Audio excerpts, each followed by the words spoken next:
En este video vamos a revisar los diagramas de flujo. Estos elementos gráficos nos ayudan a ver cómo es el proceso de un programa o de un algoritmo en general.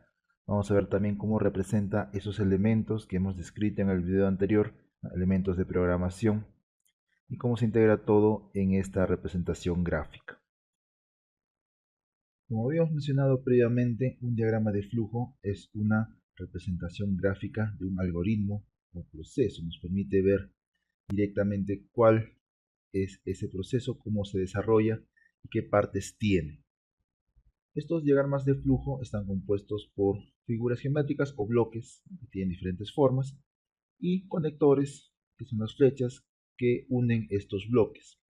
Cada una de estas formas representa alguno de los elementos de programación que hemos revisado previamente. Un diagrama de flujo en sí está enfocado en mostrarnos modelos simples de soluciones y también de actividades. Modelos simples, o también podemos decir que son modelos simplificados. Los diagramas de flujo no pretenden representar todo tipo de algoritmos. Hay algoritmos bastante complejos, a los cuales los diagramas de flujo pues, no tienen la suficiente capacidad de representar. O pueden ser representados, pero de una forma muy simplificada.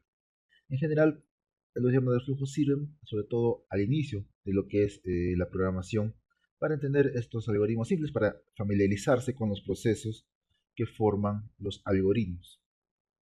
Esa es la función principal entonces de un diagrama de flujo, ayudarnos a entender cómo se desarrolla el proceso o el algoritmo paso por paso, cuáles son sus subelementos y cómo se conectan estos elementos a través de los conectores disponibles. Los diagramas de flujo entonces están compuestos por dos tipos de elementos, las formas y los conectores. Las formas o bloques representan procesos y elementos de los algoritmos, ¿no? Como los que hemos descrito, los que toman datos, los que realizan las operaciones y las condiciones también. Cada una de estas formas está estandarizada, ¿no? Es decir, una forma solo puede representar el tipo de elemento para el que está creada y no puede representar algún otro. Cada forma tiene su uso determinado. Y aparte de las formas, tenemos los conectores, que simbolizan el flujo del proceso. Nos dicen qué paso viene primero, qué paso sigue y cuál es el siguiente, y así podemos seguir todo el camino del algoritmo. La primera forma de la que hablaremos es la del delimitador. Esta forma marca tanto el inicio como el fin de un proceso. Usualmente van dos en un diagrama de flujo. Su forma es la de un rectángulo con las esquinas redondeadas. Dentro de ese rectángulo podemos indicar etiquetas justamente para el inicio del diagrama de flujo y para el fin, ¿no? Tenemos una etiqueta de inicio y una etiqueta de fin en cada uno de los delimitadores. Pero también, dependiendo de nuestro diagrama de flujo, en ocasiones más avanzadas, dentro de estos delimitadores podemos tener el nombre del proceso que vamos a iniciar, o también el enunciado del problema que vamos a resolver mediante ese diagrama de flujo. Aunque en este curso vamos a usar las etiquetas básicas, ¿no? Inicio y fin dentro de la forma del delimitador. Una segunda forma es el proceso. La forma de proceso nos indica que vamos a realizar una operación o una tarea de procesamiento de información. Tiene la forma de un rectángulo, ¿no? Un rectángulo simple. Dentro de ese rectángulo podemos escribir cierto texto. Lo más usual es que vayan operaciones matemáticas, como la que estamos viendo ahí, o pueden ser también funciones o alguna tarea un poco más amplia, la cual se explica, ¿no? Mediante un enunciado, mediante un texto. En este curso, más que todo, vamos a utilizar operaciones matemáticas. Por ahí quizás hablaremos de alguna función. Vamos a explicar luego qué son las funciones, cómo trabajan.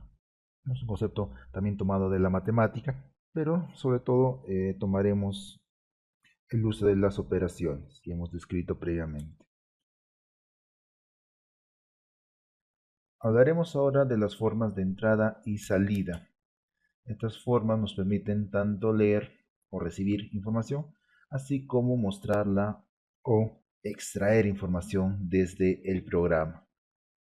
La forma de este bloque es la de un romboide, como el que vemos ahí, ¿no? 4 lados, con 2 pares de lados paralelos entre sí.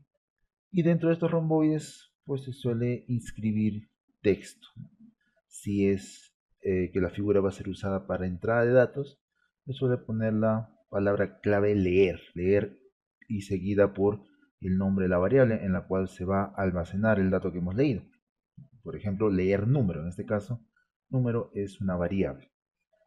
Y si más bien es un dato de salida, la palabra clave va a ser escribir, ¿no? Escribir el contenido de la variable, en este caso llamada valor, como salida del programa. Otra forma de representar o de diferenciar entre una forma de entrada y una forma de salida es el uso de flechas. Una flecha que va hacia la forma indica una entrada, en este caso la entrada va hacia la variable número. Y una flecha que sale de la forma es una forma de salida justamente. En este caso mostramos el contenido de la variable valor. Esta forma de romboide es la estándar. Sin embargo, en algunos diagramas de flujo que de repente ustedes busquen por internet, van a encontrar que la entrada o la salida de datos tiene otras representaciones. Estas formas, si bien no son las estándar, también son válidas para representar ciertas operaciones de entrada y salida, pero en casos específicos. Por ejemplo, esta figura de trapecio representa una entrada manual de datos, una entrada que puede ser hecha a través del teclado. Si la entrada es específicamente desde el teclado, se puede usar esta forma. Y si nuestra salida va a salir impresa, solamente en papel, aunque también a veces se supone que sale impresa en pantalla, se puede usar esta otra forma con esa curva en la parte inferior. Entonces quizás ustedes encuentren estas formas en algún diagrama de flujo. En este curso nosotros vamos a usar la forma estándar, que es el romboide, tanto para la entrada como para la salida. Y los diferenciaremos utilizando las palabras claves leer y escribir ya mencionadas.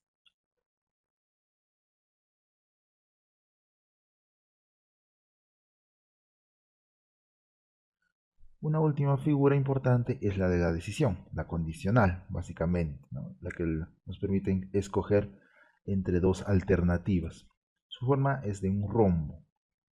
Dentro de ese rombo va usualmente la condición, muchas veces o generalmente escrita a manera de pregunta, para que nosotros podamos responder sí o no, se cumple o no se cumple la condición. La mayoría de formas que hemos revisado solo tienen dos conexiones, una de entrada y una de salida. Esta figura del rombo suele tener tres conexiones. Una que es la entrada del proceso anterior y dos salidas, ¿no? Cada una de esas salidas representa una de las dos alternativas, sí o no, como respuestas a la pregunta central. Ahora, las posiciones de la palabra sí o la palabra no no son fijas, ¿no? En el ejemplo estamos viendo que sí está en la parte superior derecha y no está en la parte inferior. Pero eso no es fijo. Dependiendo de nuestro programa, a veces puede convenir que el sí vaya abajo o el no vaya arriba. Ya cuando empecemos a crear diagramas de flujo, vamos a ver cuándo conviene colocarlo en una forma y cuándo conviene colocarlo de esta otra forma.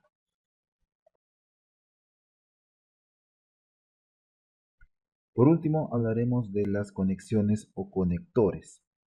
Estos elementos sirven para unir dos formas o bloques dentro de los diagramas de flujo. Además, al ser flechas, nos indican también una dirección, la dirección que sigue el flujo del proceso, ¿no? ¿Qué paso va primero? ¿Qué paso sigue? Estas flechas o conectores usualmente suelen ser lineales, es decir, van de un punto hacia otro y de arriba hacia abajo, es la dirección usual que se sigue en un diagrama de flujo. Pero a veces también se suelen usar conectores cíclicos, los cuales nos retornan a un paso previo dentro del algoritmo. Es usual que estos ciclos estén ligados a condiciones, ¿no? Cuando tenemos una condicional, una de las salidas puede ser lineal, va hacia un siguiente conector, pero otra de las salidas puede retornarnos a un paso previo. En el ejemplo que vemos en el lado derecho, ¿no? Tenemos un pequeño algoritmo que lee un dato y se lo guarda en la variable A. Luego consulta si esa variable A, el dato que está en la variable A, es menor que 10. Si la respuesta es sí, el algoritmo termina. Pero si es no, regresa y vuelve a solicitar otro dato. Ese nuevo dato es guardado en la variable A. Se vuelve a hacer la consulta si es que es menor que 10. Y una vez más, si es afirmativa la respuesta, termina el programa. Y si no es afirmativa, vuelve a pedir el dato. Y así seguirá pidiendo hasta que reciba un dato que cumpla con la condición. Con esto tenemos ya los elementos básicos para empezar a trabajar con diagramas de flujo. En el siguiente video tomaremos 5 pequeños problemas de programación y los resolveremos utilizando estos elementos gráficos.